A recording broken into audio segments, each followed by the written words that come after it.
it's hot in here. It's over 30 degrees. My Raspberry Pi is sitting there running at 45 according to the CPU temperature monitor.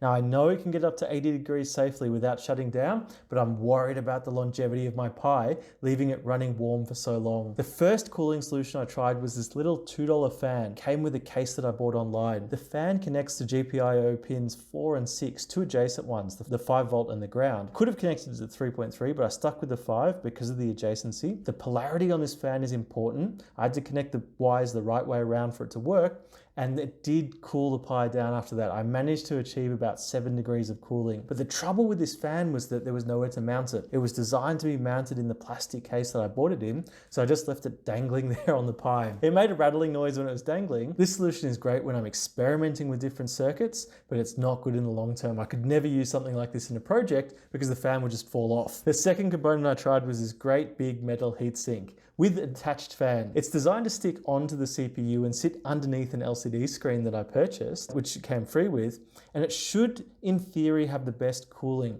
It has a large surface area to dissipate heat, and then it has this fan to help with the process as well. Okay, to install the large heatsink, I had to screw the fan into the heatsink, attach a thermal pad to the bottom of the heatsink to stick it onto the CPU, and this is where it failed me. I should have used an additional heatsink purchased from online that was properly sticky, rather than this cheap one that came with it. It didn't really stick to the CPU. There was no way to transfer heat out of the Raspberry Pi and through this great big heatsink. I managed to hold it in place and achieve a cooling of 9 degrees, but that's because I was holding it there. I expect this to be much better, and I'll show you later on in the video how good it could get. This is good for projects where the Raspberry Pi is in a confined space and needs lots of cooling, and also where you have a fixed power supply, such as an advertising kiosk. The third component I tried was this little passive heatsink that also came free with a case that I bought online. To install this little heatsink, I just peeled the sticker off the bottom and stuck it to the CPU. It was the easiest to install out of everything in this list, and it looks the most secure.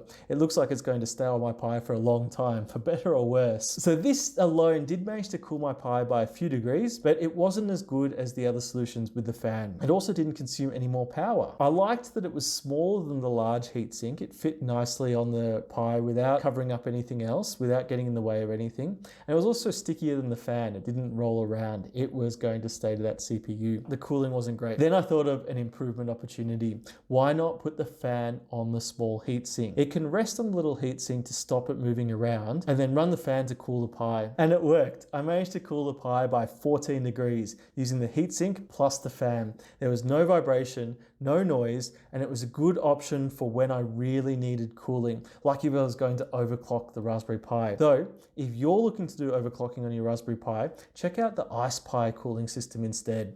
If you want me to do a video on that, leave a comment below.